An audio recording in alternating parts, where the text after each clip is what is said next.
നമസ്കാരം. തിരുവനന്തപുരം ലത്തീൻ അതിരൂപത media commission news time. പ്രധാന വാർത്തകൾ. കുടുംബ പ്രേക്ഷിത ശുശ്രൂഷയിലെ കൗൺസിലിംഗ് കോഴ്സ് അഡ്മിഷൻ ഫെബ്രുവരി 29 വരെ.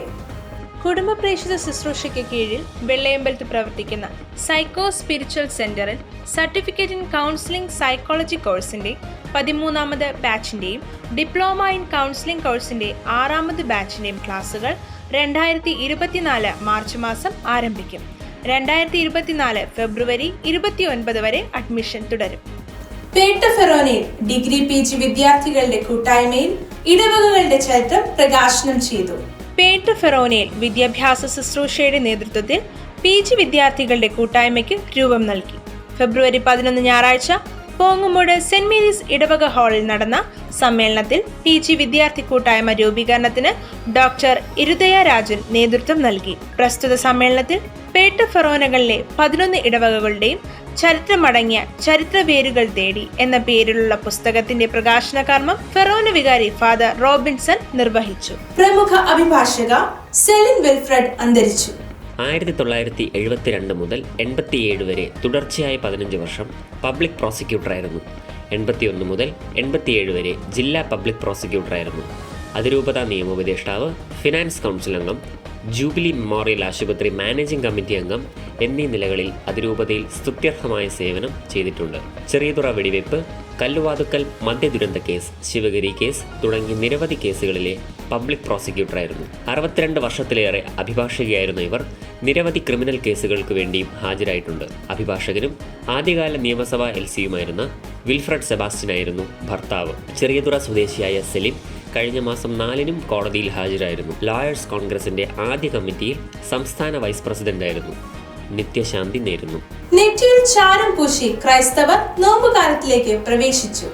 ആരാധനാക്രമ വർഷത്തിലെ ഏറ്റവും പ്രധാനപ്പെട്ട വിശുദ്ധ ദിവസങ്ങളിലൊന്നാണ് അനുതാപ പാപപരിഹാര പ്രക്രിയകളിലൂടെ പുണ്യങ്ങൾ പൂക്കുന്ന വലിയ നോമ്പിലേക്ക് ക്രൈസ്തവർ പ്രവേശിക്കുന്ന വിഭൂതി ബുധൻ.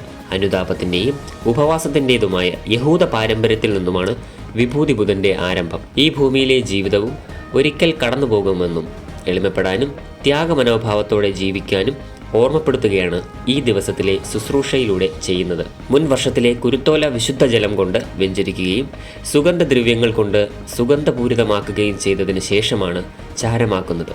അനുതാപമാർന്ന ഹൃദയത്തോടെ തന്നെ വിളിച്ചപേക്ഷിക്കുന്നവരെ ദൈവം കടാക്ഷിക്കും എന്നതിന്റെ ഒരു ഓർമ്മപ്പെടുത്തൽ കൂടിയാണ് ചാരം പൂശൽ. വർദ്ധിക്കുന്ന ക്രൈസ്തവ പീഡനം ഭാരതസഭ മാർച്ച് 22 ഉപവാസ ദിനമായി ആചരിക്കും. രാജ്യത്തിന്റെ സമാധാനത്തിനും ഐക്യത്തിനും വേണ്ടി മാർച്ച് 22 ഉപവാസ പ്രാർത്ഥന ദിനമായി ആചരിക്കാൻ ഭാരത കത്തോലിക്ക സഭ ബാംഗ്ലൂരിൽ നടന്ന കാത്തലിക് ബിഷപ്സ് കോൺഫറൻസ് ഓഫ് ഇന്ത്യയുടെ 36ാമത് ദ്വൈവാർഷിക അസംബ്ലിയുടെ സമാപനത്തിൽ പുറത്തിറക്കിയ പ്രസ്താവനയിലാണ് ആഹ്വാനം. മതദ്വീകരണം നിലനിൽക്കുന്ന രാജ്യത്ത് സാമൂഹിക സൗഹാർദ്ദത്തെ തകർക്കുകയും ജനാധിപത്യത്തെ തന്നെ അപകടത്തിലാക്കുകയും ചെയ്യുന്ന സാഹചര്യമുണ്ടെന്ന് CBCI നേരത്തെ പ്രസ്താവിച്ചിരുന്നു. 2014 ക്രൈസ്തവർക്ക് നേരെ 147 അക്രമ സംഭവങ്ങൾ റിപ്പോർട്ട് ചെയ്തെങ്കിൽ 2023 ക്രൈസ്തവ വിരുദ്ധ ആക്രമണങ്ങൾ 687 വർദ്ധിച്ചെന്ന് യുണൈറ്റഡ് ക്രിസ്ത്യൻ ഫോറം ചൂണ്ടിക്കാട്ടിയിരുന്നു. കൂടുതൽ വാർത്തകൾക്കും വിശദാംശങ്ങൾക്കുമായി മീഡിയ കമ്മീഷൻ ന്യൂസ് പോർട്ടലോ ഫേസ്ബുക്ക് പേജോ സന്ദർശിക്കുക. അടുത്ത ന്യൂസ് ബുള്ളറ്റിനിൽ വീണ്ടും കാണുന്നതുവരെ നന്ദി.